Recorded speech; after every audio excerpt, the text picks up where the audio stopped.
नमस्कार दोस्तों, मैं रोहित कुमार आप सभी लोग का directstudy.com पे बहुत बहुत स्वागत करता हूँ। ये जो सीरीज चल रहा है हिस्ट्री का, इस हिस्ट्री के सीरीज में दोस्त थ्योरी करा दिया है कि सारा आपको। अब हम शुरू कर चुके हैं PYQs। जी हाँ, इसमें हम लोग क्या कर रहे हैं, 1000 प्लस क्वेश्चन का टारगेट है, जिसमें से एक वीडियो आ चुका है। 1.5 घंटा तक लगातार उसमें बहुत सारे क्वेश्चन मैं कराया था, इससे पहले आया है। अब पार्ट 2 है आज, इसमें 1 घंटा लगातार बहुत सारे क्वेश्चन मैं कराऊंगा। जी हाँ, अनलिमिटेड क्वेश्चन चलते हैं, बीच में कुछ भी इधर उधर की बातें नहीं होती, और सारे क्वेश्चन है आपके भारतीय स्वतंत्रता संग्राम से, यानी आधुनिक भारत से है। तो सोच के देखिए कितना महत्वपूर्ण क्वेश्चन है, तो इसे जरूर आप ध्यान से देखिए और एक एक क्वेश्चन को याद करने का प्रयत्न कीजिए, क्योंकि सारे क्वेश्चन PYQs है।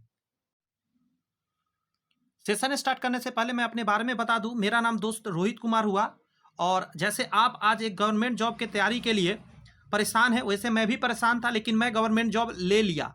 और मैं 2009 से ही दोस्त पढ़ा रहा हूं, और मैंने कैसे जॉब लिया मैं आपको धीरे धीरे करके सारी बात समझा दूंगा। और मेरे यहाँ से मैं ही नहीं, बहुत सारे बच्चे अपने ड्रीम जॉब आज कर रहे हैं। जी हाँ, मैं BSc कर रखा हूँ, B.Ed कर रखा हूँ, और MSc कंप्लीट कर रखा हूँ। अच्छे से गाइड करूंगा, टेंशन लेने की बात नहीं है। जो भी बात पढ़ाऊंगा ऑथेंटिक पढ़ाऊंगा। मैं इसलिए एक्स्ट्रा बातें चैनल पे नहीं करता हूं, क्योंकि मैं जानता हूं कि गवर्नमेंट जॉब में समय का कितना कीमत होता है। कम समय में ज्यादा कंटेंट के लिए आप आते हैं, तो वही आपको मिलेगा हमारे चैनल पे। तो चलिए सेशन को देखते हैं। क्रांतिक गतिविधियां। पहला क्वेश्चन है, अंग्रेजों द्वारा निम्न में से किस क्रांतिकारी को फांसी की सजा दी गई थी? तो आंसर हो जाएगा राजगुरु। ऑप्शन के हिसाब से देखेंगे तो राजगुरु आंसर होगा। ध्यान रखिएगा, ऑप्शन पर ही बहुत कुछ मायने रखता है। सॉल्यूशन में देखा जाएगा, अंग्रेजों द्वारा भगत सिंह, सुखदेव और साथ में राजगुरु को भी फांसी की सजा दी गई थी। जतिन दास की मृत्यु लंबी भूख हड़ताल के बाद हुई थी, जबकि चंद्रशेखर आजाद और कल्पना दत्त अंग्रेजों से मुठभेड़ करते समय स्वयं को गोली मार दिए थे। बहुत इंपॉर्टेंट क्वेश्चन था।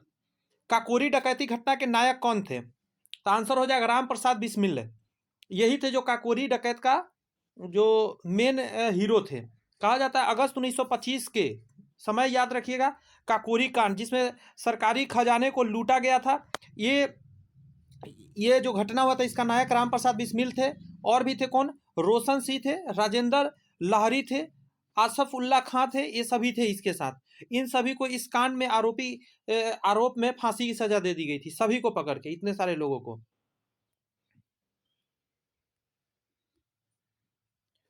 नील की खेती करने वाले के विरुद्ध विद्रोह को प्रदर्शित करने वाले नाटक नील दर्पण के लेखक कौन थे?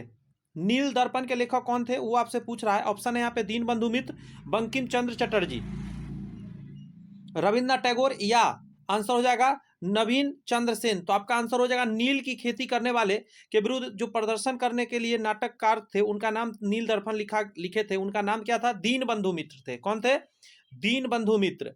यह विद्रोह जो है 1859 से 60 के समय में हुआ था। तो यहां से एक क्वेश्चन इंपॉर्टेंट बन गया कि नील का खेती के लिए विद्रोह जो हुआ था कब हुआ था? 1859 से 60 में।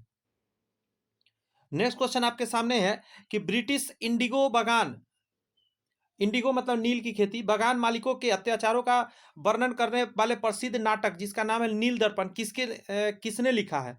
तो अभी जस्ट आपने देखा है दीनबंधु मित्र। नेक्स्ट क्वेश्चन आपके सामने है कि निम्न में से कौन सा उपन्यास भारत के स्वतंत्रता सेनानियों के लिए प्रेरणा का स्रोत रहा है? उपन्यास हो लेकिन स्वतंत्रता सेनानी के लिए क्या हो? प्रेरणा का स्रोत हो। तो आंसर क्या हो जाएगा इसका? आनंद मठ। डिटेल में अगर आप जानना चाहें तो यहां से जानिए। बंकिम चंद्र चटर्जी द्वारा रचित आनंद मठ उपन्यास भारत के स्वतंत्रता सेनानियों के लिए प्रेरणा का स्रोत था।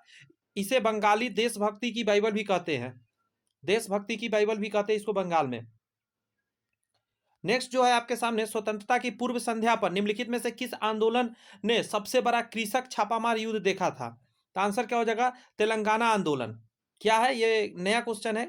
कर स्वतंत्रता के पूर्व हुए किसान आंदोलन में सबसे बड़ा कृषक छापामार युद्ध तेलंगाना आंदोलन ने देखा था। तेलंगाना के विरुद्ध को तत्कालिक के कारण पुलिस द्वारा कम रैयत की हत्या की थी, सॉरी कम रैया की हत्या की थी।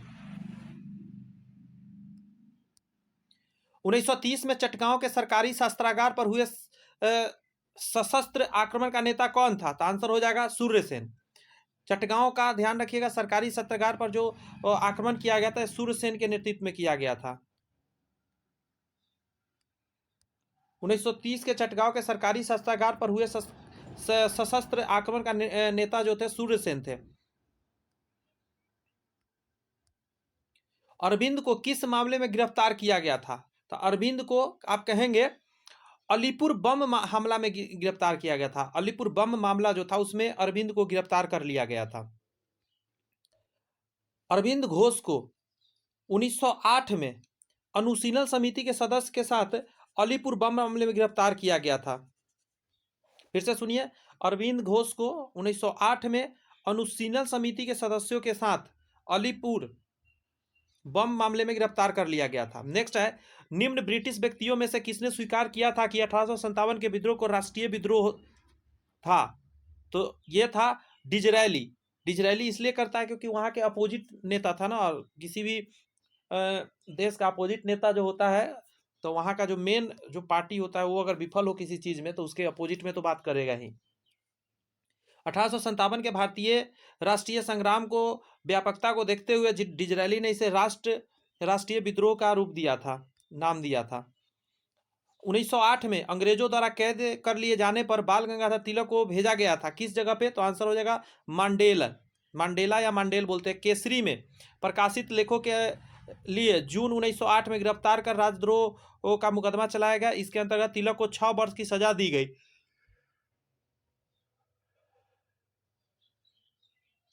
इस दौरान इन्हें मांडले जेल में रखा गया था। इंडिया हाउस कहाँ स्थित है? तो आंसर हो जाएगा लंदन में। इंडिया हाउस कहाँ है? लंदन में स्थित है। इंडिया हाउस लंदन में स्थित है। श्यामाजी कृष्ण वर्मा ने लंदन में भारतीयों के लिए इंडिया हाउस नामक हॉस्टल की स्थापना की। याद रखेंगे इस बात को, फिर से एक बार सुनिए। इंडियन हाउस लंदन में स्थित है। श्यामाजी कृष्ण वर्मा ने लंदन में भारतीयों के लिए इंडियन हाउस नामक हॉस्टल की स्थापना की। बाद में यह इंडियन हाउस क्रांतिकारियों का अड्डा भी बन गया। ये जो इंडिया हाउस था ये बाद में क्रांतिकारियों का अड्डा बन गया था। निम्नलिखित में से किस कृत्य के कारण भगत सिंह और उनके मित्र राजगुरु और सुखदेव को 23 मार्च 1931 को फांसी की सजा दी गई? तो कहा जाता है इसका आंसर पहला हो जाएगा वर्ष 1928 में लाहौर में सैंडर्स की हत्या के लिए। आपको पता होना चाहिए कि सैंडर्स की हत्या करने वाले यही तीनों मिलकर किए थे, इसीलिए इनको 1928 में ऐसा किए थे, इसीलिए इनको क्या हुआ 23 मार्च 1931 को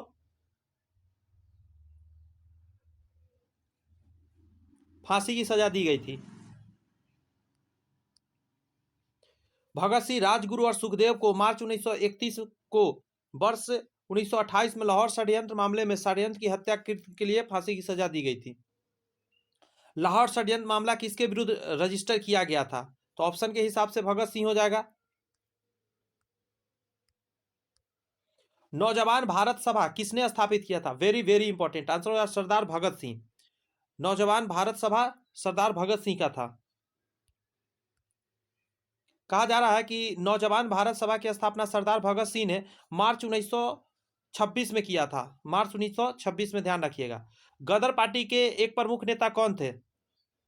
लाला हरदयाल। Very very important. 19वीं शताब्दी के अंत में बहुत से भारतीय अमेरिका और कनाडा में जाकर बस गए थे। भारतीय थे लेकिन कहाँ बस गए थे? अमेरिका तथा कनाडा में जाकर बसे थे। आगे कहता है 1 नवंबर 1930 को अमेरिका के सैन फ्रांसिस्को नगर में गदर पार्टी की गठन किया गया। कहाँ पे? अमेरिका का सैन फ्रांसिस्को जगह है, वहां पे गदर पार्टी का स्थापना किया गया। इसके संस्थापक लाला हरदयाल थे। इस पार्टी ने गदर आंदोलन चलाया था। निम्न में से किसने गदर पार्टी की स्थापना की? बीडी सावरकर, भगत सिंह। ये दोनों तो नहीं लग रहा है, तो आइए ऑप्शन को देखिए आगे। एक है लाला हरदयाल और एक है चंद्रशेखर आजाद। आंसर क्या आपका हो जाएगा? लाला हरदयाल। हरदयाल एक महान बुद्धिजीवी का संबंध था, किस चीज से था? तो आंसर देंगे गदर आंदोलन से था। किससे था? गदर आंदोलन से था। नेक्स्ट कहा जा रहा है गदर पार्टी का मुख्यालय था, कहां पे था? तो सैन फ्रांसिस्को था, और जगह कहां है? अमेरिका में था। नेक्स्ट कहा जा रहा है क्वेश्चन कि वर्ष 1914 में भारतीय राष्ट्रीय दल की बर्लिन में स्थापना किसने की? वेरी वेरी इंपॉर्टेंट आंसर हो जाएगा आपका करमन पिल्लई ने किया था। पिल्लई ऐसे ऑप्शन याद रखिएगा कि प्रश्नगत स्वतंत्रता सेनानियों में चंपाकरमन पिल्लई द्वारा 1914 में भारतीय राष्ट्रीय दल की बर्लिन यानी जर्मनी में स्थापना की गई थी। तो ध्यान रखिएगा, चंपाकरमन पिल्लई।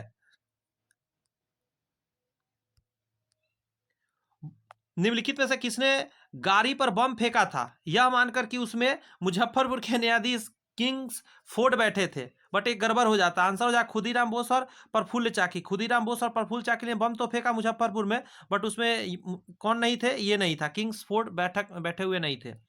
डिटेल यहां से जान जाइए। 1908 में खुदीराम बोस और प्रफुल्ल चाकी ने यह मानकर एक बग्घी यानी घोड़ा गाड़ी पर बम फेंका था, जिसमें कि बिहार के मुजफ्फरपुर जिले के न्यायाधीश किंग्स फोर्ड थे। किंग्स फोर्ड बच गया, परंतु दुर्भाग्य से उस गाड़ी में राष्ट्रीय आंदोलन से हमदर्दी रखने वाले मिस्टर कैनेडी की पत्नी और पुत्री मारी गई। बात समझे? किंग्स फोर्ड तो उसमें था नहीं, लेकिन क्या हुआ, गाड़ी के आंदोलन का गौर सुनिए, राष्ट्रीय आंदोलन के हमदर्दी रखने वाले मिस्टर कैनेडी की पत्नी और पुत्री मारी गई थी। किस प्रदेश में ब्रिटिश के विरुद्ध बिरसा मुंडा का संचालन हो रहा था? वेरी वेरी इंपॉर्टेंट, बहुत ज्यादा इंपॉर्टेंट है ये। आंसर हो जाएगा छोटा नागपुर। ये कहां पे है? झारखंड में है, जो पहले बिहार में था उसमें। छोटा नागपुर प्रदेश में ब्रिटिश के विरुद्ध बिरसा मुंडा संचालन कर रहा था। बिरसा मुंडा के नेतृत्व में हुए मुंडा विद्रोह, जो कि 1899 से 1900 है, इसका समय भी याद रखेगा। 1899 से 19 में को उलगुलान विद्रोह भी कहा जाता है। इसका एक और नाम के किस नाम से जानते हैं हम लोग? तो आप कहेंगे उलगुलान विद्रोह के नाम से जानते हैं। इस विद्रोह का मुख्य कारण था दिकुओं और जमींदारों द्वारा शोषण एवं उत्पीड़न। निम्न में कौन सी जनजाति का ताना भगत आंदोलन का साथ मिला था? वेरी इंपॉर्टेंट है, वेरी इंपॉर्टेंट है। ताना भगत आंदोलन का मिला था आंसर उरांव।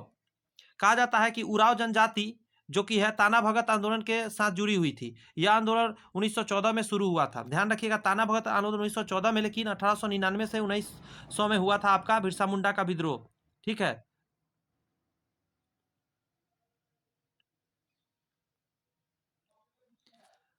यहां से आपका स्टार्ट हो जाता है आपका 1857 की क्रांति।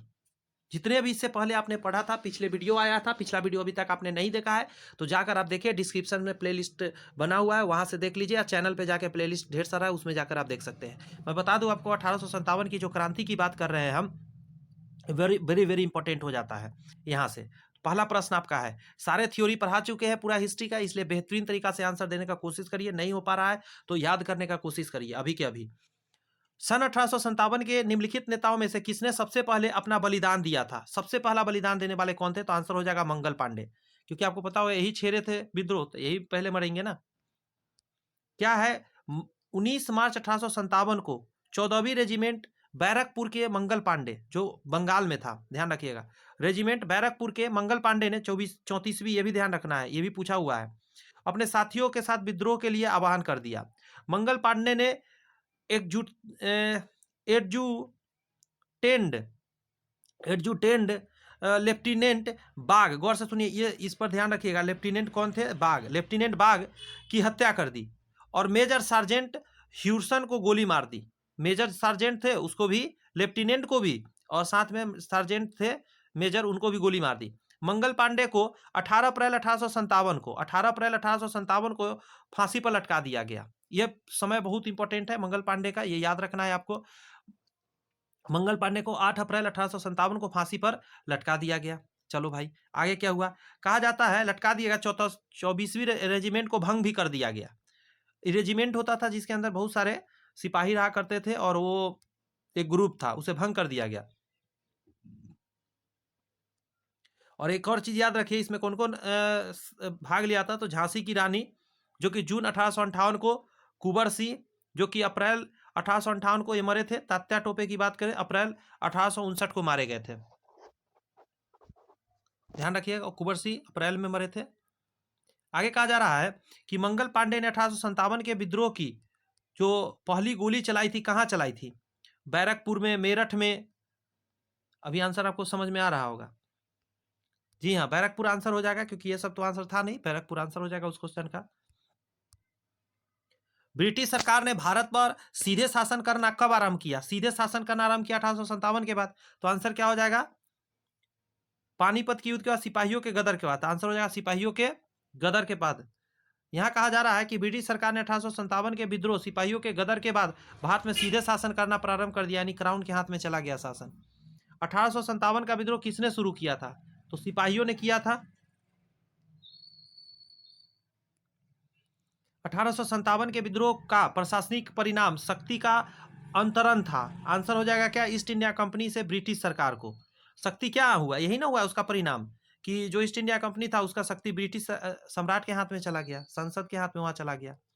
कहा जाता है 1858 में ब्रिटिश संसद द्वारा पारित कानून द्वारा शासन का अधिकार ईस्ट इंडिया कंपनी से लेकर ब्रिटिश सम्राट को दे दिया गया। इसके पूर्व भारत पर सत्ता कंपनियों के डायरेक्टरों और बोर्ड ऑफ कंट्रोलर करते थे। जो भी कंपनी के डायरेक्टर्स थे और बोर्ड ऑफ कंट्रोलर थे वो सत्ता कर रहे थे।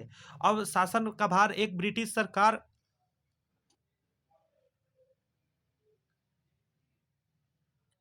अब शासन का भार एक ब्रिटिश सरकार के मंत्री, जिसे गौर से सुने, भारत मंत्री कहा जाता था अथवा सेक्रेटरी ऑफ स्टेट कहा जाता था, को दे दिया गया था। उसकी सहायता के लिए एक काउंसिल भी नियुक्त कर दिया गया था। ठीक है। नेक्स्ट है कि बहादुर शाह था। बहादुर शाह क्या था? दिल्ली से रिलेटेड आदमी है तो अंतिम मुगल शासक था। अंतिम मुगल शासक था। अंग्रेज इसको रंगून भेजेगा बंदी बनाकर, वहीं मर जाता है। बहादुर शाह द्वितीय अंतिम मुगल शासक था। 1857 की क्रांति के दौरान इसे पकड़कर रंगून जेल बंद कर दिया गया था। 1857 के विद्रोह के दौरान भारत का गवर्नर जनरल कौन था? Very very important.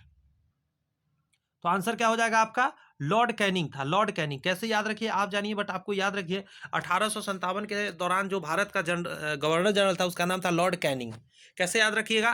कान से याद रखिए। गोली चलेगा तो कान में आवाज जाएगा। पहला गोली मंगल पांडे चलाया तो कैनिंग के कान में आवाज गया, कैनिंग के कान में आवाज गया। ऐसे याद रखिए, लॉर्ड कैनिंग याद रखना है, हर हाल में याद रखना है इसको, क्योंकि ये इतना इंपॉर्टेंट है, कुछ कहा नहीं जा सकता। नेक्स्ट है आपका 1857 के विद्रोह के दौरान लॉर्ड कैनिंग 1856 से लेकर 62 तक 56 से लेकर 62 तक भारत के गवर्नर जनरल थे। ध्यान रखिएगा। निम्नोक्त स्थानों में से कौन सा 1857 के विद्रोह का महत्वपूर्ण केंद्र था? सबसे महत्वपूर्ण केंद्र था आगरा। ध्यान रखिएगा।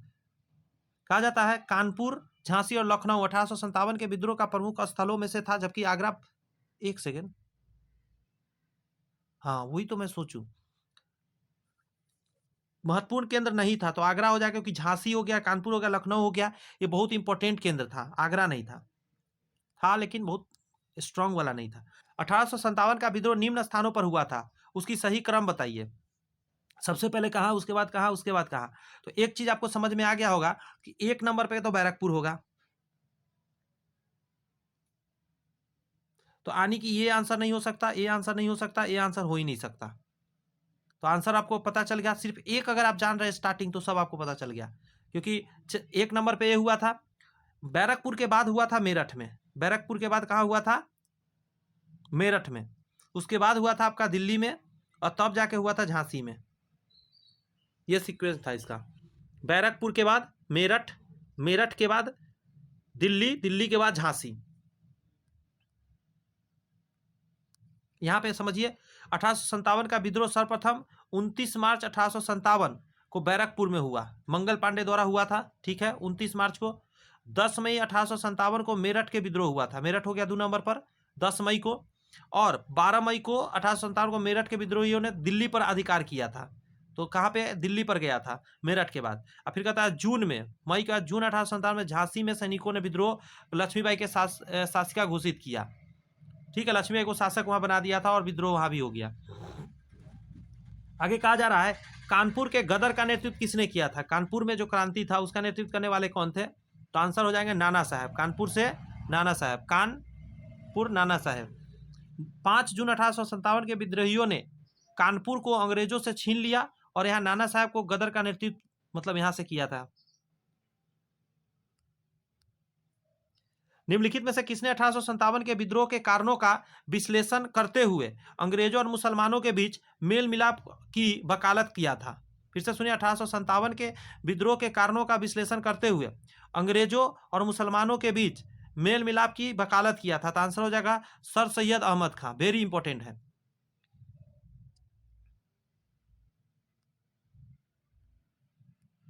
डिटेल में यहाँ से समझिए। सर सैयद अहमद खान 1857 के विद्रोह के समय बिजनौर के सदर अमीन पद पर थे। ठीक है, सर सैयद अहमद खान जो थे 1857 के विद्रोह के समय बिजनौर के सदर अमीर थे। आगे कहता है उन्होंने इस विद्रोह के कारणों का विश्लेषण, ठीक है, अपनी पुस्तक an essay on the cause of the Indian revolt, ये किताब उन्होंने लिखा an essay on the cause of Indian revolt में की थी। सर सैयद अहमद खान ने ही अंग्रेजों और मुसलमानों के बीच मेल मिलाप की वकालत की थी।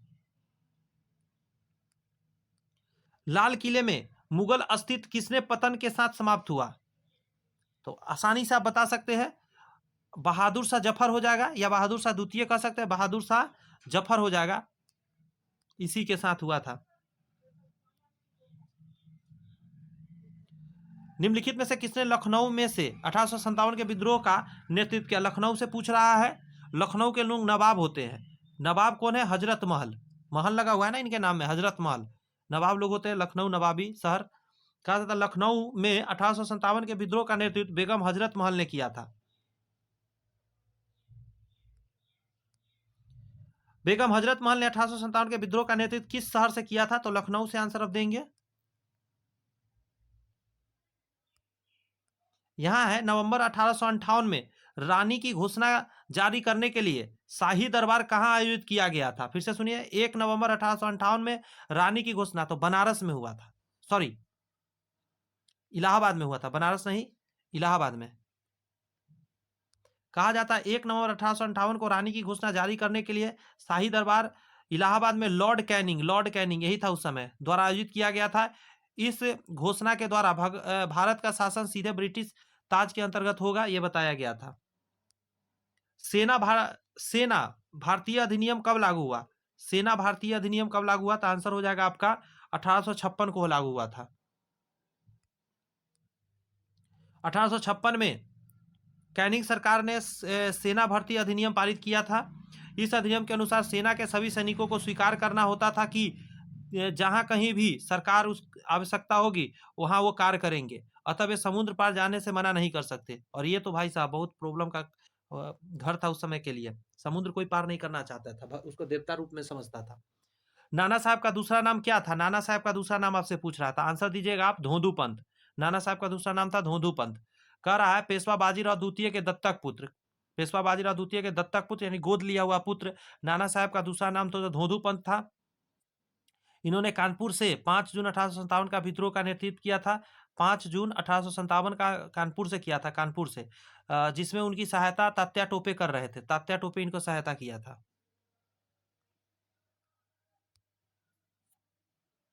निम्नलिखित में से किसने अंग्रेजों के विरुद्ध 1857 के संघर्ष में भाग लिया था? अंग्रेजों की तरफ से कौन ले रहा था भाग? तो एक मिनट, निम्नलिखित में से किसने अंग्रेजों के विरुद्ध 1857 के संघर्ष में भाग लिया था? भाग नहीं लिया था तो टीपू सुल्तान भाग नहीं, तो वही मैं सोच रहा हूं, तो टीपू सुल्तान ने भाग नहीं लिया था।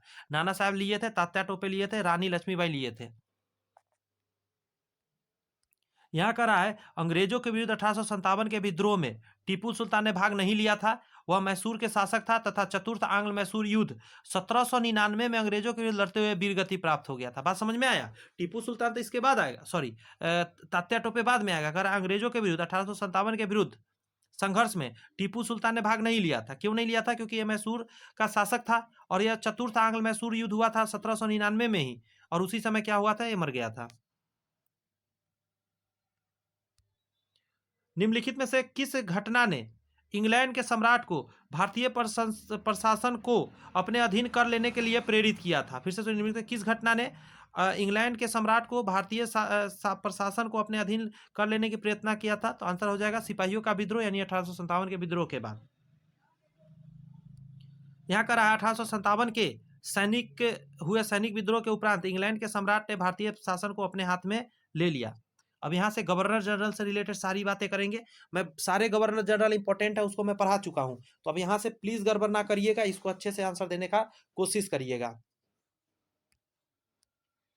कह रहा है 1877 के इंपीरियल दरबार में, 1877 के इंपीरियल दरबार में हाथ से काती हुई खादी के कपड़े पहनकर कौन आया था?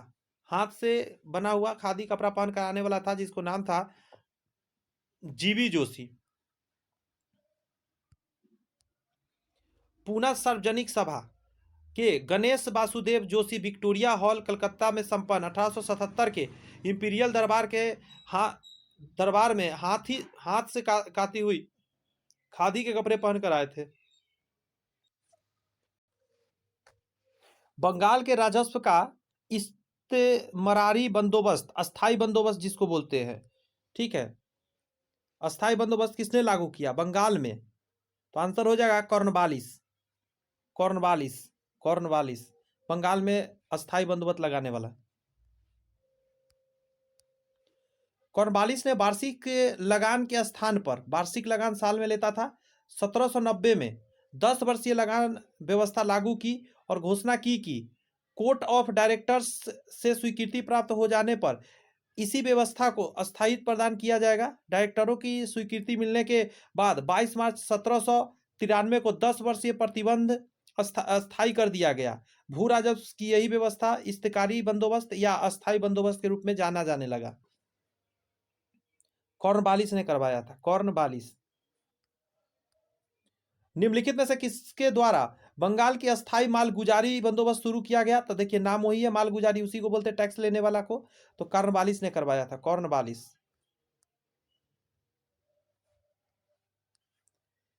भारत में राजस्व एकत्र करने के लिए अस्थायी बंदोबस्त की प्रणाली शुरू किसने की? देखिए बदल बदल के क्वेश्चन आया। लॉर्ड कॉर्नवालिस द्वारा किया गया।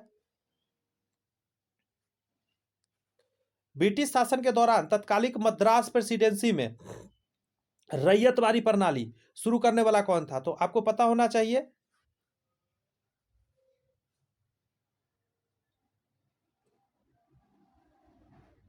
यह भारत का अप्रोक्सली नक्शा अगर देखा जाए तो देखिए यहाँ पे मद्रास में करा रैयतवारी, अभी थोड़ा देर पहले आप यहाँ पे देखे थे अस्थाई बंदोबस्त, बात समझिए, बंगाल में, और यहाँ पे अभी अब बात करें मद्रास में। तो आइए देखते हैं रैयतवारी क्या लगाया गया था। तो ये हुआ था थॉमस मुनरो के द्वारा लगाया था। किसके द्वारा? थॉमस मुनरो के द्वारा रैयतवारी।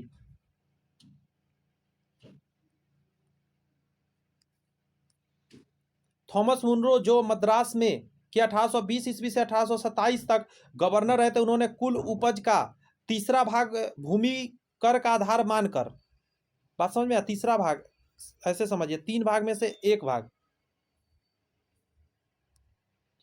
आधार मानकर रैयतवारी पद्धति को मद्रास प्रेसिडेंसी में लागू कर दिया।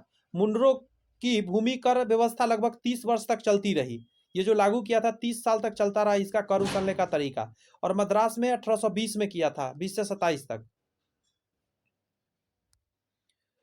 भारत में ईस्ट इंडिया कंपनी का पहला गवर्नर जनरल कौन था? वेरी वेरी इंपॉर्टेंट, पहला गवर्नर जनरल आपसे पूछ रहा है ईस्ट इंडिया कंपनी का, आंसर क्या देगा? Warren Hastings. गवर्नर जनरल पहला कौन था? Warren Hastings. यहां से समझ सकते हैं भारत में ईस्ट इंडिया कंपनी का पहला गवर्नर जनरल 1773 के रेगुलेटिंग एक्ट के तहत बंगाल का गवर्नर जनरल वॉरेन हेस्टिंग था। अच्छा, पूछ रहा है आपसे क्या ईस्ट इंडिया कंपनी का भारत की ईस्ट इंडिया कंपनी का पहला गवर्नर जनरल, तो ये हो जाएगा आपका वॉरेन हेस्टिंग्स। आगे कहता है बंगाल का पहला गवर्नर जनरल था, तो आंसर क्या दीजिएगा? Warren Hastings. बंगाल का पहला गवर्नर जनरल बोले या ईस्ट इंडिया कंपनी का पहला गवर्नर जनरल, तो वॉरेन हेस्टिंग्स हो जाएगा।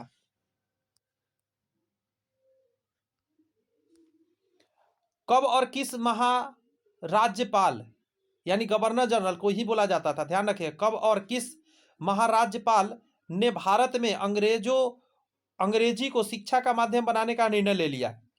शिक्षा का, यह मैं पढ़ाया था, थ्योरी जब पढ़ा रहा था, याद होगा। कब और किस महाराज्यपाल यानी गवर्नर जनरल ने भारत में अंग्रेजी को शिक्षा का माध्यम बनाने को स्वीकार कर लिया? आंसर हो जाएगा आपका 1835 में लॉर्ड विलियम बेंटिक ने। कौन? लॉर्ड विलियम बेंटिक ने किया था ऐसा। 1835 में लॉर्ड विलियम बेंटिक ने एक प्रस्ताव द्वारा अंग्रेजी को भारत में शिक्षा का माध्यम बना लिया। इसके तहत अधोमुखी निस्यंदन सिद्धांत को अपनाया गया था, अर्थात शिक्षा समाज के उच्च वर्गों को दी जाए, इस वर्ग से छन छन कर ही शिक्षा का असर जन सामान्य तक पहुंचे। बात समझ में आ रहा है? मतलब सिर्फ बड़े बड़े लोगों को शिक्षा देना, नीचे वाले को ना के बराबर। अंग्रेजों ने भारत में रेलवे किस उद्देश्य से शुरू किया?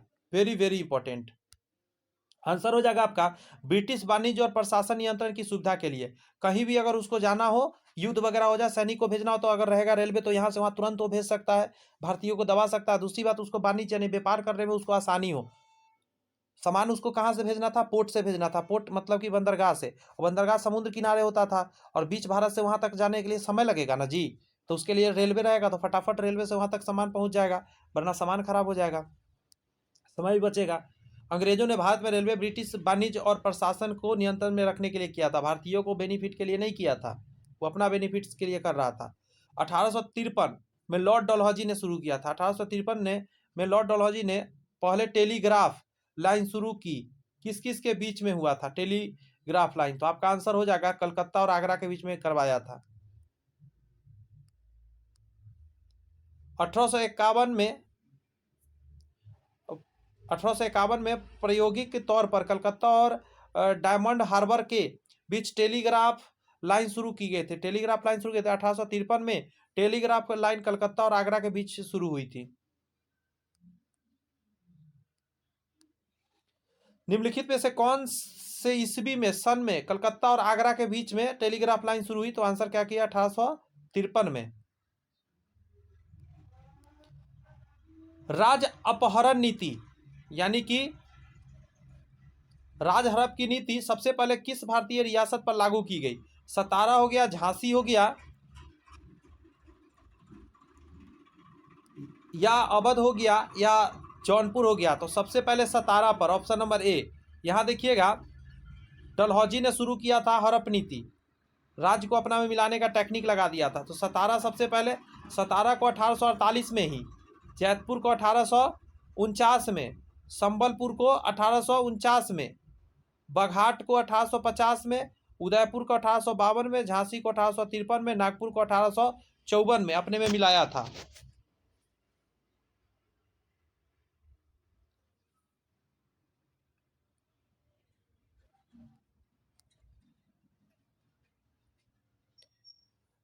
कहा जा रहा है किस भारतीय राज्य पर कब्जा करने के लिए राज अपहरण नीति को नहीं अपनाया गया? सतारा था, झांसी था, नागपुर था। पंजाब आंसर हो जाएगा, पंजाब पे नहीं किया गया था ऐसा राज हड़प की नीति। लेकिन क्या हुआ था उसको समझे। दूसरे आंग्ल सिख युद्ध, दूसरे आंग्ल सिख युद्ध 1848 से 49 में हुआ था, के पश्चात पंजाब पर कंपनी का साम्राज्य विलय कर लिया गया। बात समझ में आया? दूसरा जो आंग्ल सिख युद्ध हुआ था 1848 से 49 में, उसमें क्या होता है, अंग्रेज इसको अपने में मिला लिया था।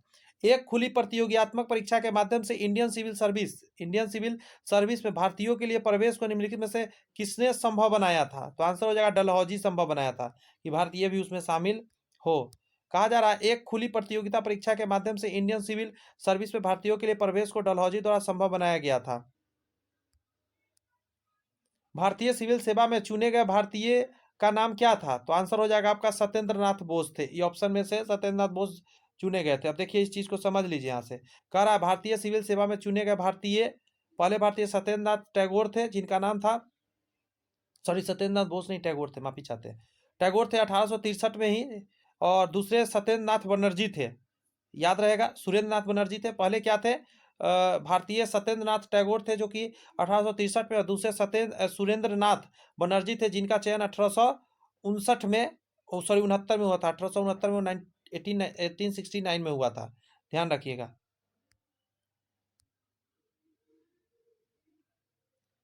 भारतीय सिविल सेवा में अर्हता प्राप्त प्रथम भारतीय कौन थे? तो आंसर क्या हो जाएगा आपका? सत्येंद्र नाथ टैगोर थे सबसे पहला, और सुरेंद्र नाथ बनर्जी दूसरा थे।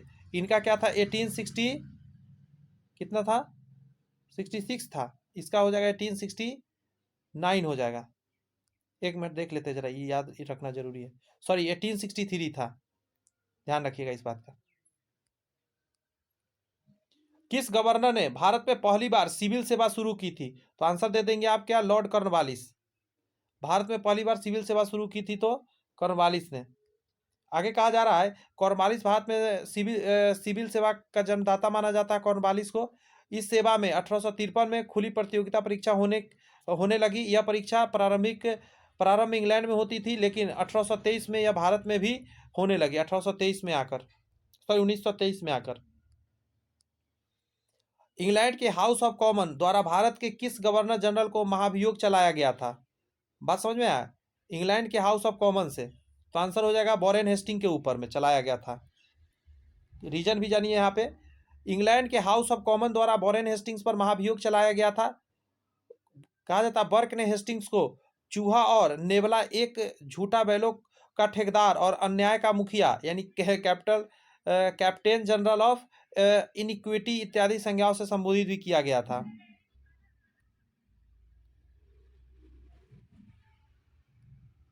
मैच कराइए अब आपको। लॉर्ड क्लाइव के बारे में कहा जा रहा है बंगाल में द्वैत शासन लगाया था लॉर्ड क्लाइव, ठीक है। उसके बाद का लॉर्ड ब्लेजली की बात करें तो सहायक संधि किया था ब्लेजली। उसके बाद अगर हम डलहौजी की बात करें, राज्य विलय की नीति अपनाया था ये। और लॉर्ड कर्जन की बात करें तो भारतीय विश्वविद्यालय अधिनियम लाया था। लॉर्ड कर्जन की बात करें तो भारतीय विश्वविद्यालय अधिनियम लाया था। संधि की बात, सहायक संधि लॉर्ड ब्लेजली से संबंधित है। द्वैत, बंगाल में द्वैत शासन की बात करें लॉर्ड क्लाइव से संबंधित है। और लॉर्ड डलहौजी से संबंधित क्या है? राज्य विलय नीति।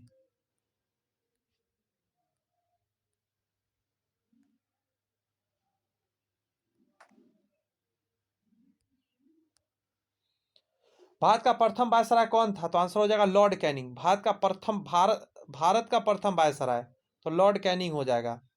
और हेस्टिंग था बंगाल का प्रथम वायसराय। तो गवर्नर जनरल कौन था? लॉर्ड हेस्टिंग्स था। और भारत का पूछेगा तो लॉर्ड कैनिंग दीजिएगा। यहाँ समझिए, कहा जाता भारतीय परिषद अधिनियम 1858 के तहत ब्रिटिश सम्राट के अधीन नियुक्त भारत का पहला वायसराय लॉर्ड कैनिंग था। यह भारत में ईस्ट इंडिया कंपनी द्वारा नियुक्त अंतिम गवर्नर जनरल था। अंतिम गवर्नर जनरल यही होगा ना, क्योंकि कॉमन सेंस लगाइए, गवर्नर जनरल ही क्या चीज़ में बदल गया था? वायसराय में, तो लॉर्ड कैनिंग ही हो जाएगा। इसी समय में 1857 का ऐतिहासिक विद्रोह भी हुआ था, जिसके बाद शासन कंपनी के हाथों से सीधे ब्रिटिश के सरकार के नियंत्रण में ले लिया गया था। उन्होंने व्यक्तिगत सिद्धांत या राज्य विलय की नीति को समाप्त कर दिया था। इसके काल में 1856 ईस्वी में विधवा पुनर्विवाह अधिनियम पारित हुआ था। ध्यान रखिएगा, ये भी काम इसी ने किया था।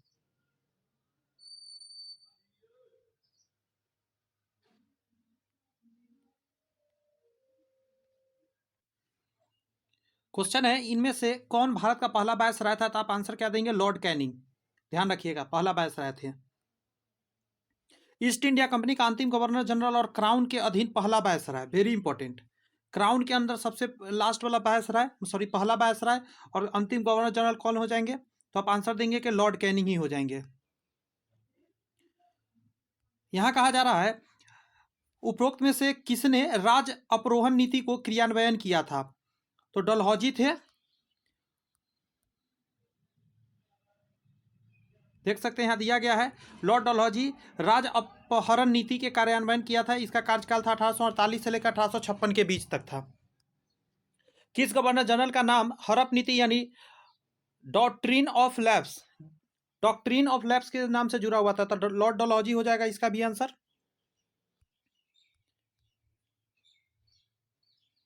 नेक्स्ट है, भारत का अंतिम वायसराय कौन था? अंतिम वायसराय के नाम कौन था? लॉर्ड माउंटबेटन थे। भारत का अंतिम वायसराय लॉर्ड माउंटबेटन थे। अंतिम, ध्यान रखिएगा शब्द पर। लॉर्ड माउंटबेटन के शासनकाल में 4 जुलाई 1947 को ब्रिटिश संसद में एटली द्वारा, कौन थे? एटली थे द्वारा भारतीय स्वतंत्रता विधेयक प्रस्तुत किया गया। 18 जुलाई को पारित भी हो गया। भारत का अंतिम गवर्नर जनरल कौन था? भारत का अंतिम गवर्नर जनरल आंसर हो जाएगा सी राजगोपालाचारी, क्योंकि ये भारत का लिखा गया है। और लॉर्ड माउंटबेटन क्या था? अंग्रेज का अंतिम था। भारत के प्रथम भारतीय और अंतिम गवर्नर जनरल सी राजगोपालाचारी 21 जून 1948 से लेकर 26 जनवरी 1950 तक ये बने हुए थे।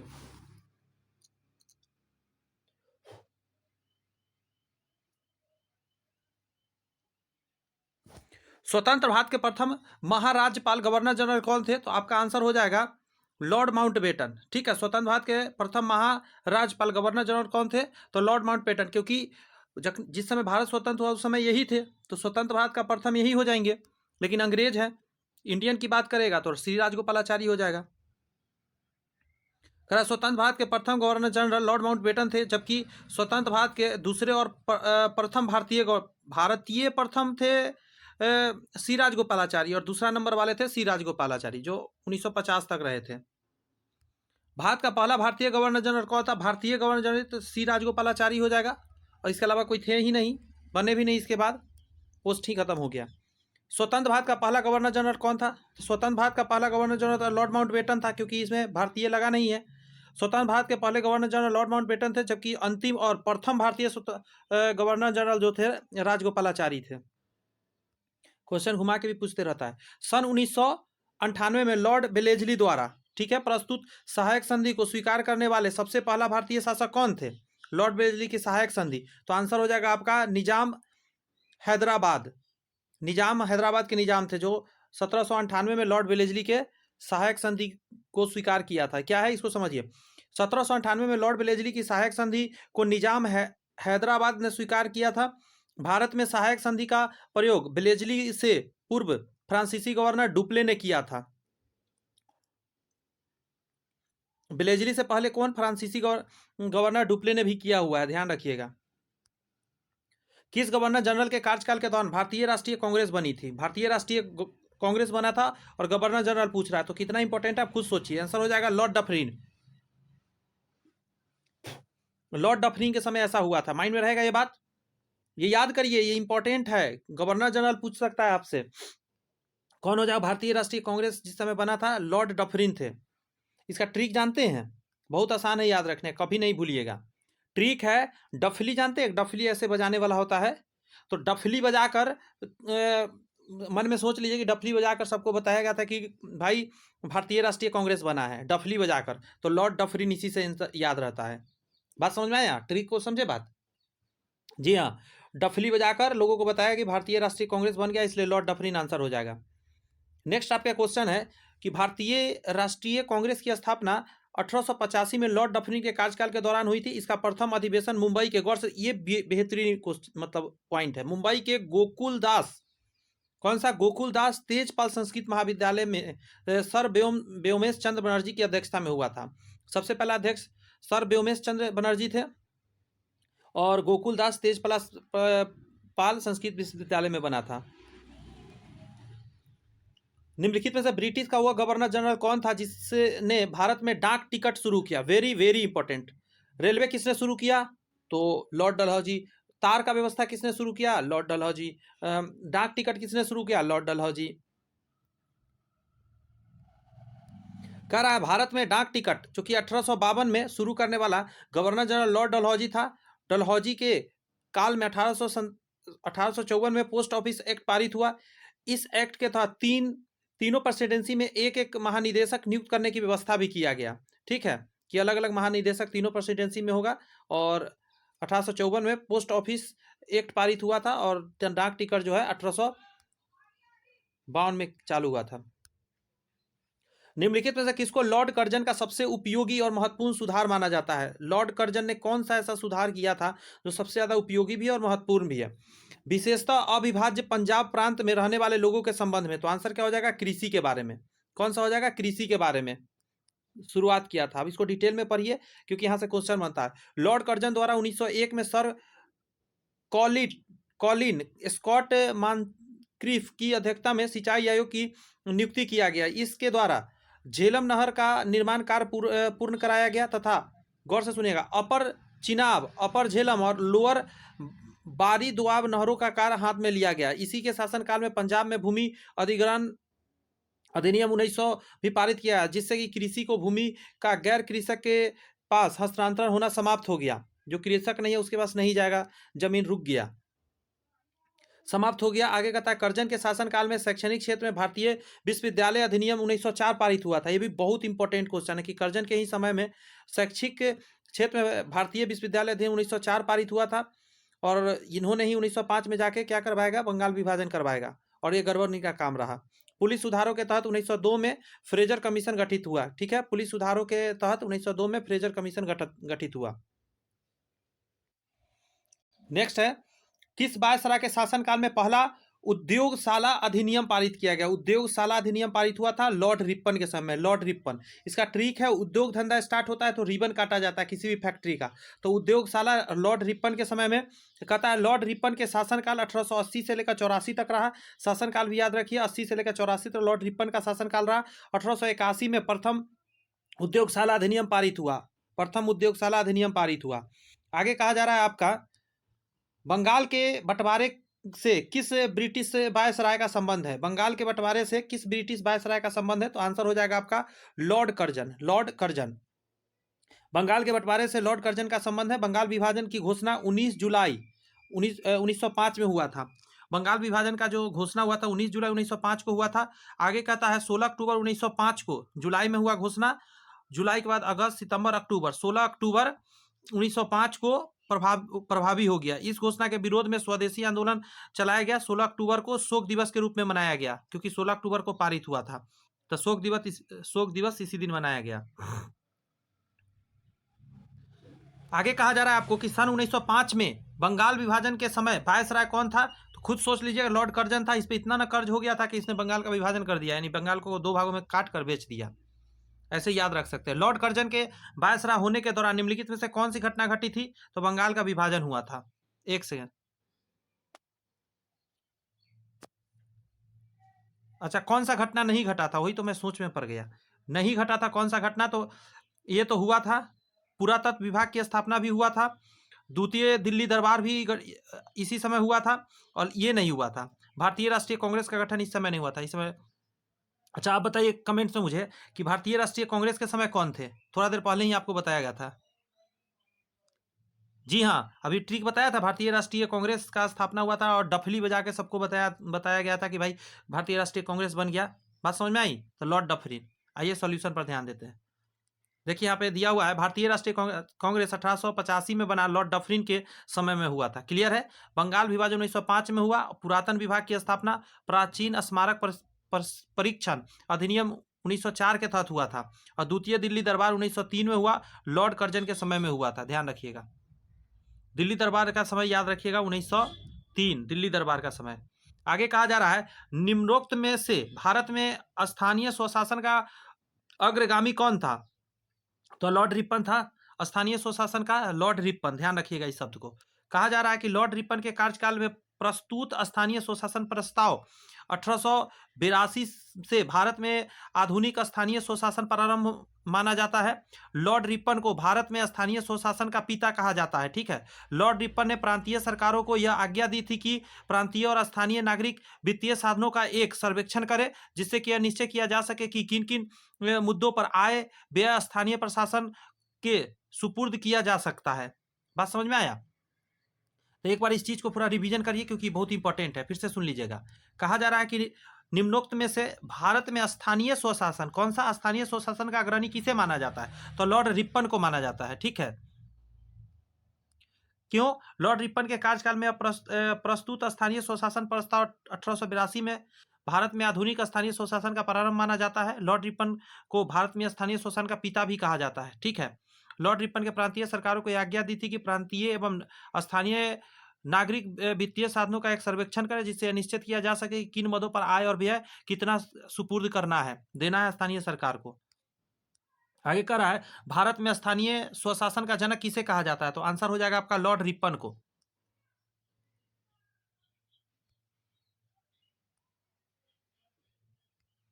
नेक्स्ट है आपका कि भारत में पहली बार 1853 में किस स्थान से रेलगाड़ी प्रारंभ हुआ? मैं बताया था डलहौजी के समय में हुआ था, तो माइंड में बैठा लीजिए 1853 में रेलगाड़ी कहां से आरंभ हुआ था? आंसर हो जाएगा बंबई से। ठीक है, बंबई से स्टार्ट हुआ था। देख सकते हैं भारत में पहली बार 16 अप्रैल 1853 बोरी बंदर बंबई से थाने तक रेल यात्रा प्रारंभ किया गया। बोरीवली से, बोरी बंदर से लेकर मुंबई के थाने तक गया था। ध्यान रखिएगा, 16 अप्रैल 1853 को पहला रेलगाड़ी। यहां से संवैधानिक विकास की अब बात करते हैं कि संविधान का कैसे कैसे विकास शुरू हुआ। उसी समय से स्टार्ट हो चुका है। तो सबसे पहले कह रहा है, पिट्स इंडिया एक्ट के अंतर्गत निम्न में से किसे स्थापित किया गया था? पिट्स इंडिया एक्ट के तहत वेरी वेरी इंपॉर्टेंट नियंत्रण बोर्ड को स्थापित किया गया था। वेरी वेरी इंपॉर्टेंट है कि पिट्स इंडिया एक्ट के तहत में क्या किया गया था। इसके अंतर्गत आपको क्या नियंत्रण बोर्ड स्थापित किया गया था? इस चीज को पढ़ा जाए डिटेल में। पिट्स इंडिया एक्ट जो कि 1784 द्वारा इंग्लैंड में सरकार के अधीन एक नियंत्रण बोर्ड की स्थापना की गई, जिसका कार्यकाल डायरेक्टर्स की नीति में नियंत्रित करना था। इस नियंत्रण बोर्ड में 6 सदस्य होते थे, जिनमें 2 सदस्य ब्रिटिश मंत्रिमंडल के और शेष प्रीवी काउंसिल के थे। ध्यान रखिएगा, 6 सदस्य था और पिट्स इंडिया एक्ट बना था 1784 में, इंग्लैंड में नियंत्रण बोर्ड बनाया गया था इसके अंतर्गत। पिट्स इंडिया एक्ट 1784 क्या था? तो यह एक क्या था? नियामक, इसमें कोई नहीं है, नियंत्रण बोर्ड था। ये ऑप्शन में तो नहीं है, पढ़ लिया जाए यहाँ पे क्या है। पिट्स इंडिया एक्ट, जिसे ईस्ट इंडिया कंपनी द्वारा अधिनियम 1784 के नाम से भी जाना जाता है, एक अधिनियम था। क्या था? एक अधिनियम था। अध्यादेश अलग होता है, अधिनियम था, ध्यान रखिएगा। जो ग्रेट ब्रिटेन की संसद द्वारा नियामक अधिनियम 1773 की कमियों में सुधार हेतु एवं कंपनी की गतिविधियों पर नियंत्रण स्थापित करने हेतु पारित किया गया था। समझ गया? इसीलिए इसका आंसर नहीं दिया गया है यहाँ पे, क्योंकि इसका आंसर क्या हो जाएगा? यह एक अधिनियम था। किस चार्टर एक्ट से चीन के साथ ईस्ट इंडिया कंपनी का व्यापार एकाधिकार समाप्त हुआ था? तो आंसर हो जाएगा आपका चार्टर एक्ट 1833 के चार्टर एक्ट के द्वारा चीन से जो था ना एकाधिकार समाप्त किया गया था। एकाधिकार मतलब सिर्फ वहां पे ईस्ट इंडिया कंपनी ही जा सकता था, लेकिन इसके अलावा क्या हो सकता था? और भी जो अंग्रेजी आएंगे इंडिया वो भी जाके व्यापार कर सकते थे। पढ़िए इसको, 1833 के चार्टर एक्ट से चीन के साथ ईस्ट इंडिया कंपनी का व्यापारिक एकाधिकार समाप्त हो गया। आगे था 1833 के चार्टर एक्ट की धारा 87 के द्वारा योग्यता को ही सेवा का अधिकार स्वीकार कर लिया गया। इस एक्ट के द्वारा बंगाल के गवर्नर जनरल को भारत के गवर्नर जनरल बनाया गया। वेरी वेरी इंपॉर्टेंट लाइन यहाँ पे दिया गया है, इसको मैं क्लीन करता हूँ और फिर से एक बार पढ़ के सुनाता हूँ। सबसे पहले 1833 था, ठीक है। चार्टर एक्ट, चीन से ईस्ट इंडिया कंपनी का व्यापारिक एकाधिकार समाप्त हुआ। आपको एक बात पता होना चाहिए, 1858 में जाके 1857 के क्रांति के बाद 1857 के क्रांति के बाद जाके क्या होगा? कंपनी अपने हाथ में ले लेगा, सॉरी, कंपनी से सरकार जो होगा भारत में अपना शासन चलाने लगेगा, ध्यान रखिएगा। लेकिन फिलहाल उसका एक लक्षण पहले से दिख रहा था, जो कि यहाँ पे देखिए 1833 में ही चार्टर एक्ट आया था। चीन के साथ ईस्ट इंडिया कंपनी का एक व्यापारिक विशेषाधिकार था, इसे समाप्त किया गया। आएगा था 1833 के चार्टर एक्ट की धारा 87 के द्वारा योग्यता को ही सेवा का अधिकार स्वीकार कर लिया गया। इस एक्ट के द्वारा बंगाल के governor general, very very important line है, बंगाल के गवर्नर जनरल को भारत का गवर्नर जनरल कहा जाने लगा। इसका क्या मतलब है समझिए। पहले क्या था, मैं एक फोटो बना रहा हूं, उसको समझ लीजिए। यहां से ये है इंडिया का नक्शा,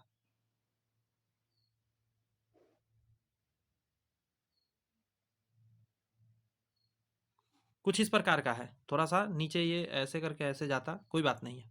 अब एक बात समझिएगा, ये जगह को बोलते हैं बंगाल। जो अंग्रेज सबसे पहले सबसे ज्यादा शासन किया था, यहीं से शुरू किया था। बंगाल के नवाब सिराजुद्दौला से जीतने के बाद यहीं से सबसे ज्यादा शुरू किया था। तो यहीं पहले बंगाल का ही हुआ करता था गवर्नर जनरल, बंगाल का गवर्नर जनरल कहलाता था। लेकिन बाद में क्या कर दिया गया, इसी को नाम बदल के भारत का गवर्नर जनरल कहा जाने लगा, ठीक है। और ये हुआ था 1833 के एक्ट के समय, यानी 1600 में जब अंग्रेज आया, उस समय 1600 से लेकर 1833 तक बंगाल का ही गवर्नर जनरल था, जब से पारित हुआ। और उसके बाद 1833 में क्या किया, चार्टर एक्ट के द्वारा बंगाल के गवर्नर जनरल को भारत का गवर्नर जनरल कहा जाने लगा। क्लियर हो गया? यस सर, अच्छे से क्लियर हो गया। तो चलिए, भारत की शासन व्यवस्था में पहली बार प्रतिनिधि और लोकप्रिय तत्व की समाविष्टि करने का प्रयास किस माध्यम से किया गया था? बात समझ में आया? प्रतिनिधि बनेगा, लोकप्रिय तत्व का समाविष्टि करने का व्यवस्था किया गया, तो इसको बोलते हैं 1892 का भारतीय परिषद अधिनियम। भारतीय परिषद अधिनियम ये क्या है? 1892 का भारतीय परिषद अधिनियम। यहां से समझिए, थ्योरी में वैसे मैं सारा चीज समझा रखा हूं, सारा कुछ फुल डिटेल में समझाया था। कहता 1892 का अधिनियम का सबसे महत्वपूर्ण अंग निर्वाचन पद्धति था। कौन सा था? निर्वाचन पद्धति था, आरंभ होना था, ठीक है। यद्यपि इसमें निर्वाचन शब्द का उल्लेख नहीं था उस समय किया गया था, लेकिन था। केंद्रीय विधानमंडल में अधिकारियों को अतिरिक्त 5 गैर सरकारी सदस्य होते थे। फिर से सुनिए, केंद्रीय विधानमंडल में अधिकारियों के अतिरिक्त 5 गैर सरकारी सदस्य होते थे, जिन्हें 4 प्रांतों के प्रांतीय विधानमंडलों के गैर सरकारी सदस्य और कलकत्ता के वाणिज्य मंडल के सदस्य निर्वाचित करते थे। अतः इस अधिनियम द्वारा सर्वप्रथम प्रतिनिधि एवं लोकप्रिय तत्व की समाविष्टि करने का प्रयास किया गया। तो माइंड में इतना बैठाना पड़ेगा आपको। कब? 1892 में के अधिनियम द्वारा। आगे का क्वेश्चन है सांप्रदायिक निर्वाचन। ठीक है, सांप्रदायिक निर्वाचन क्षेत्र की पद्धति की शुरुआत भारत में किसके द्वारा की गई? सांप्रदायिक निर्वाचन का पद्धति जो किया गया किसके द्वारा किया गया? तो आपका आंसर कहेंगे सर 1909 के मार्ले मिंटो सुधार के द्वारा। ठीक है, ये जो 1909 में हुआ था मार्ले मिंटो सुधार के द्वारा सांप्रदायिक निर्वाचन का व्यवस्था किया गया था। इसमें क्या किया गया था? कह रहा है सांप्रदायिक निर्वाचन क्षेत्र की पद्धति की शुरुआत अक्टूबर 1909 में मुस्लिम प्रतिनिधि मंडल आगा खां की मांग पर मिंटो मार्ले सुधार हुई थी। ठीक है, मार्ले मिंटो सुधार या मिंटो मार्ले सुधार हुई थी आगा खां के नेतृत्व में। ध्यान रखिएगा इस शब्द पे। कहता उस समय भारत के सचिव लॉर्ड मार्ले और वायसराय लॉर्ड मिंटो थे। यानी इंडिया में रहा करते थे लॉर्ड मिंटो, और वहां पे सांसद में रहता था सचिव, भारत सचिव के नाम से जाना जाता था। उसका नाम था मार्ले, लॉर्ड मार्ले। और इन दोनों ने मिलकर ही क्या किया था? 1909 में ही क्या किया था? एक पद्धति किया था शुरुआत, जिसको सांप्रदायिक निर्वाचन पद्धति शुरू किया था। नेक्स्ट क्वेश्चन आपके सामने ये रहा कि 1909 के मार्ले मिंटो सुधार के किस कारण से व्याख्या में किया जाता है? 1909 के मार्ले मिंटो सुधार किस कारण से विख्यात है? तो आप आंसर देंगे पृथक निर्वाचन मंडल इसमें बना था। ठीक है, सांप्रदायिक। भारतीय परिषद अधिनियम, भारतीय परिषद अधिनियम आया था 1909 में। कहता है सर्वग्राही यानी पॉपुलरिटी है, किस लिए? तो इसमें क्या हुआ था? मार्ले मिंटो सुधार के नाम से इसको जाना जाता है। भारत में प्रांतीय स्वायत्तता शुरू की गई, भारत में प्रांतीय स्वायत्तता शुरू की गई, तो आपका आंसर हो जाएगा भारत सरकार अधिनियम 1935 द्वारा। ठीक है, प्रांतीय स्वायत्तता, प्रांत को स्वायत्तता दिया गया 1935 भारत सरकार अधिनियम 1935 द्वारा। भारत सरकार अधिनियम 1935 के सर्वमुख विशेषता प्रांतीय स्वायत्तता की स्थापना थी। इसके द्वारा प्रांतों में द्वैत शासन का अंत, प्रांतों में द्वैत शासन का अंत और पूर्ण उत्तरदायी शासन की स्थापना की गई प्रांतों में। इसके द्वारा केंद्र में द्वैत शासन शुरुआत हो गया था 1935 द्वारा केंद्र में द्वैत शासन शुरुआत हो गया, लेकिन जो प्रांत थे उसमें स्वयं का शासन प्रारंभ हुआ था। किस अधिनियम की विशेषता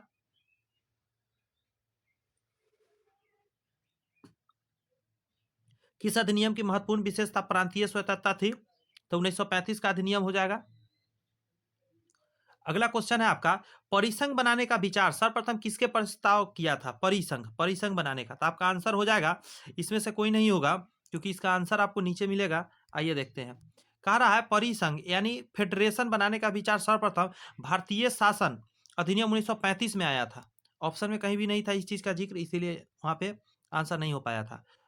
समझ गए? परिसंघ फेडरेशन बनाने का जो जिक्र आया था सर्वप्रथम भारतीय अधिनियम 1935 में आया था। अखिल भारतीय संघ 11 ब्रिटिश प्रांत और 6 चीफ कमिश्नर क्षेत्रों में और देशी रियासतों से मिलकर बना हुआ था। ठीक है, अखिल भारतीय संघ जो था पूरा भारत यानी कि उसमें 11 ब्रिटिश प्रांत था जो में ब्रिटिश शासन करता था।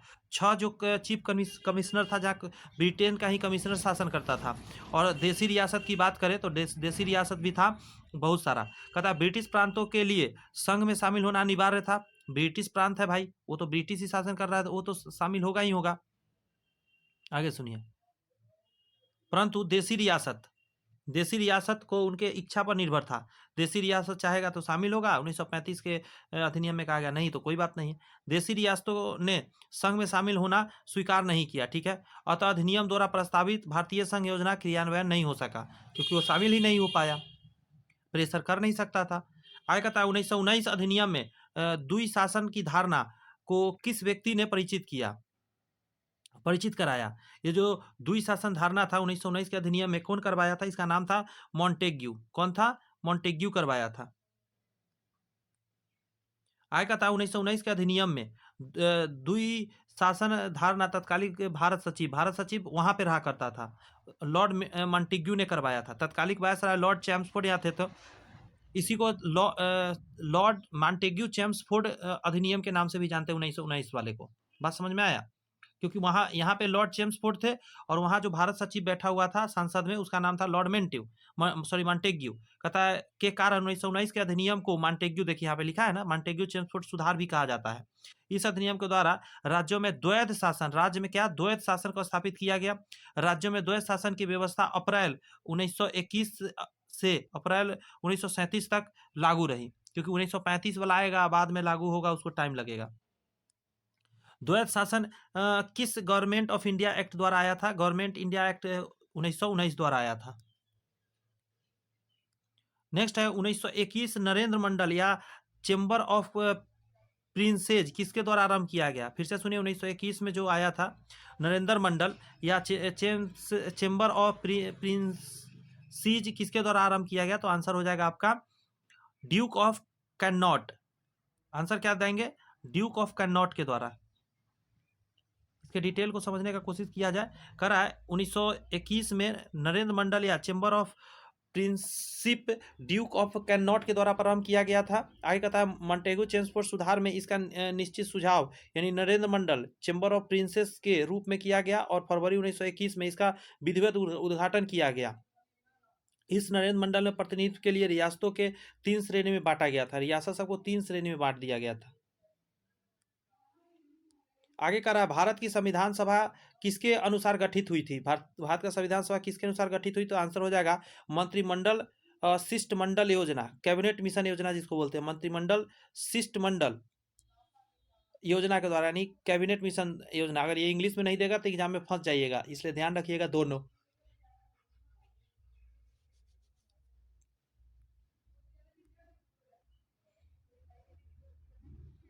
टाइम लगेगा, गलत क्लिक हो चुका है।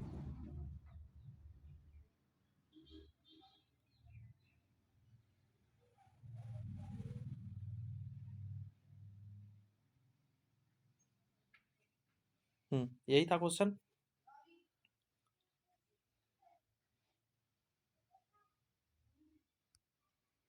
अब इस डिटेल को पढ़िए। कह रहा है कैबिनेट मिशन की अनुशंसा के आधार पर, कैबिनेट मिशन की अनुशंसा के आधार पर भारतीय संविधान के निर्माण करने के लिए भारतीय संविधान सभा का गठन जो कि हुआ था जुलाई 1946 में किया गया था। बात समझे।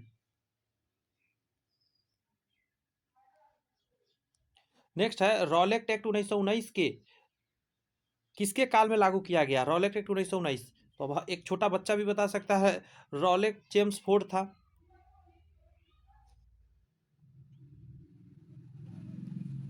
इसको समझिए, लिखा गया है यहाँ पे कि रॉलेट एक्ट 1919, ठीक है, में लॉर्ड चेम्सफोर्ड के कार्यकाल में लागू हुआ।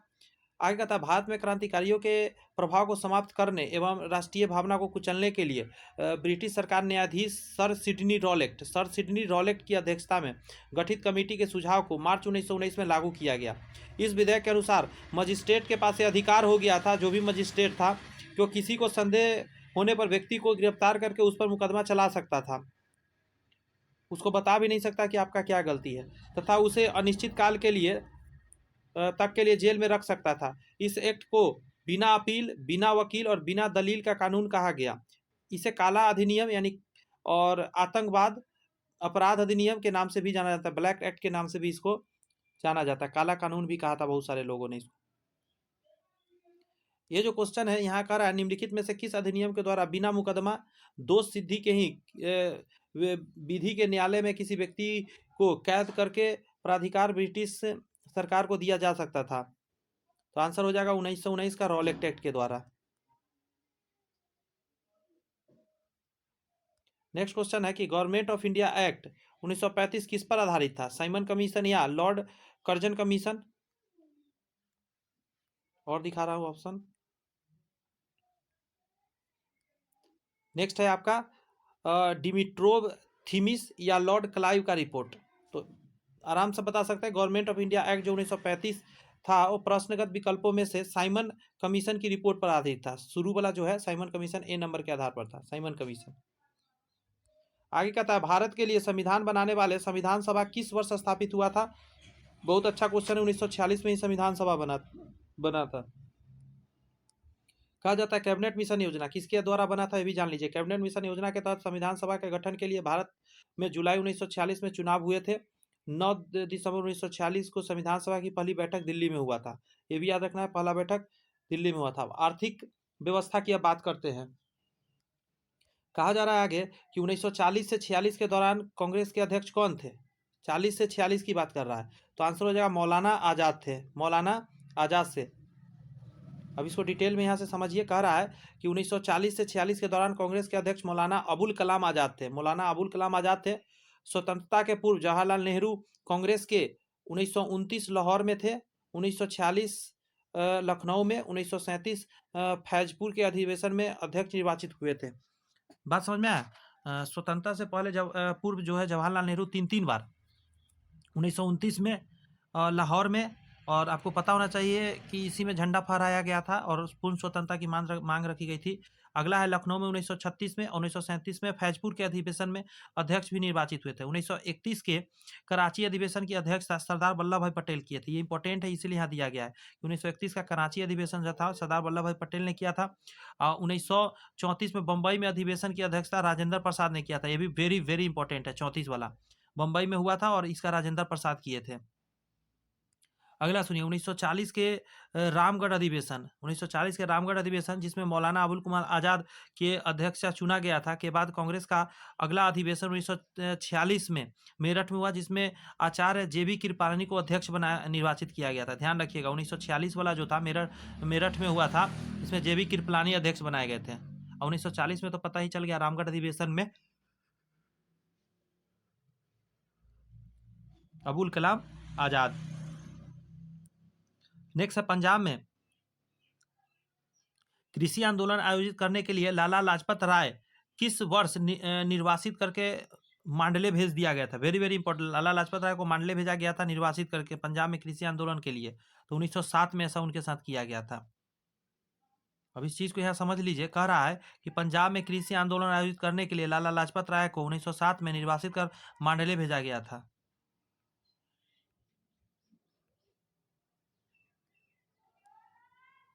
भूमि की पट्टेदार की रैयतवारी प्रणाली को किस स्थिति का संदर्भ है?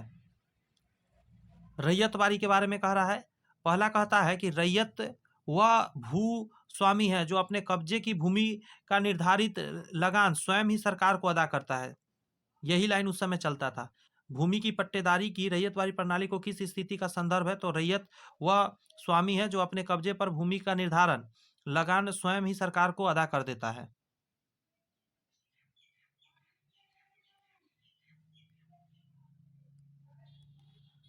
रैयत प्रणाली पर सर्वप्रथम 1792 में मद्रास प्रेसिडेंटी के 12 महल जिले में अलेक्जेंडर रीड द्वारा टॉमस मुनरो की सहायता से लागू किया गया। टॉमस मुनरो की सहायता से अलेक्जेंडर रीड ने लागू किया। रैयतवारी कहाँ पे? तो 12 महल जिले में किया था, मद्रास में। ध्यान रखिएगा, 1792 में। रैयत के साथ व्यक्तिगत रूप से किए गए लगान समझौते को रैयत बारी कहा जाता था। यह व्यवस्था मद्रास, मुंबई, पूर्वी बंगाल, असम और कुर्ग में लागू की गई थी। इस व्यवस्था के अंतर्गत ब्रिटिश भारत से 51% भूमि थी।